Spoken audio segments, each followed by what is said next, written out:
August 21st, 2014. Hi, I'm Sophia Marciano, and I got nominated by Mallory Jones to do the ALS Ice Bucket Challenge.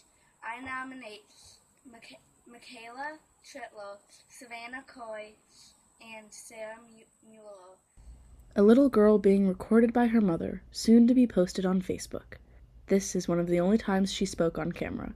Her voice is shy, and she struggles strongly with every word that has the letter R in it. But who is this girl, and why is she so quiet?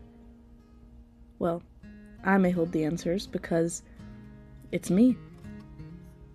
Hi, I'm Sophia Marciano, and this is the story of my journey with my voice. To speak or not to speak? That was my question. But for the answer to this question, we have to travel back in time a couple years earlier. February 10th, 2012. I remember the first time I cried about my speech impediment. It was my second grade birthday party, and I wanted to impress my friends by showing everyone how good I was at a new popular phone game. Little Sophia skipped up to her older cousin, a group of excited 7-year-olds behind her, and confidently asked, "Can I please use your phone to play Temple Run?"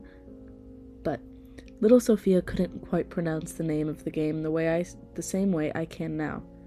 Temple what? My teenage cousin asked sassily. I don't know what Temple 1 is. I repeated myself for what felt like 100 times, the gaggle of excited little girls behind me looking more and more disappointed every second. I never got the phone until my mom found me crying in the kitchen. To my cousin and everyone at the party, this was just a silly joke made at the birthday girl. But to me, this became one of the many formative memories that told me, don't speak. No one understands you, and no one wants to hear you. October 8th, 2025.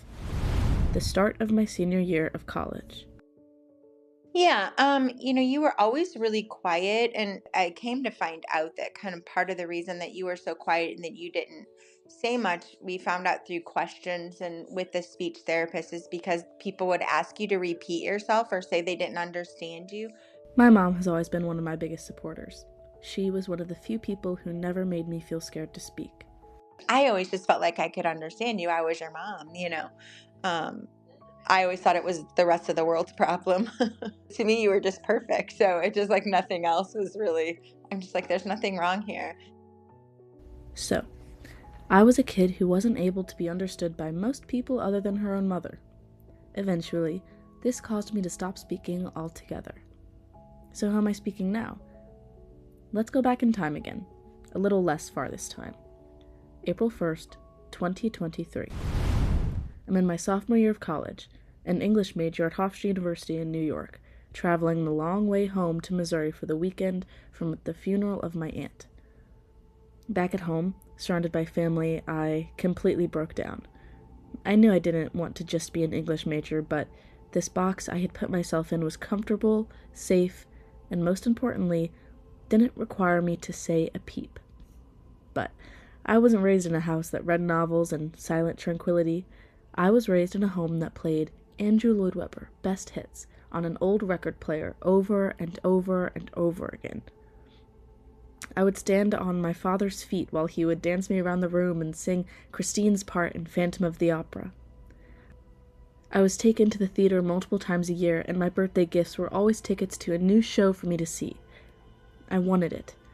I wanted to be it. I wanted to fly off my dad's toes and land on the center of the stage. But that's where my dream had a problem. Once I get on the stage, what would happen? My dream would turn into a nightmare as I'd open my mouth and no sound would come out. As your mom, it was, difficult because I look at you and see your whole life ahead, and are you going to be okay? And, are we going to make it through this? Are things going to get better? I left that funeral, flew back to Hofstra University in New York, and officially jumped off my dad's dancing feet. At the time, I didn't know if reality would become the dream or the nightmare. But either way, I was now declared a theater major. October 1st, 2025. I'm a first semester senior theater major having a conversation with my theater department's speech teacher. So much of how people are taught quote unquote public speaking, and this goes back to the same things about like correct speech, the right way to talk, which just like makes my skin crawl to say it. Am I hearing this right? Is there maybe not a wrong way to speak? You took my class, you know. We talk all the time in the Linklater work about how connection gets severed when we're young because we are told to be quiet, don't speak unless you're spoken to, that's not the way to get what you want, you should ask nicely. And so that like need for something and the immediate connection then to expressing that need gets choked off by politeness. But the job of an actor is to circumvent that and reconnect those things between like my very strong feelings and my voice, and reestablishing that connection is great for the rest of your life because then it's a little bit easier, I think, to navigate asking for the things that you need in a relationship, in a friendship, in your job. Like that connection between your impulses and your needs and your voice being able to express them, even if you just think about it in acting terms, it's going to bleed over into your regular life. Suddenly, I wasn't a little girl in the speech therapy class anymore, correcting my wrong, non-understandable way of speaking. Instead, I was a young adult in a theater speech class, learning how to accept and use my voice as a unique instrument. November 12th, 2025. It's my senior year, and the last round of auditions and callbacks for my theater department just happened. Tell me, I've been waiting. It's my last chance to be cast in a show, and the lists were just released. See, I told you that you could do it. I believed in you the whole time. I got the role. I'm so proud. I'm always proud of you. I wish I could go back in time and tell the little girl being made fun of at her birthday party because she couldn't pronounce Temple Run correctly, or the scared college freshman having her first adult crisis that now, for her final semester of college, she would have her first big role, lines and all, on the huge main stage of her school. She worked hard and she was chosen. She got the part. She's going to be using her voice, speaking on that stage, and people are going to have no choice but to listen.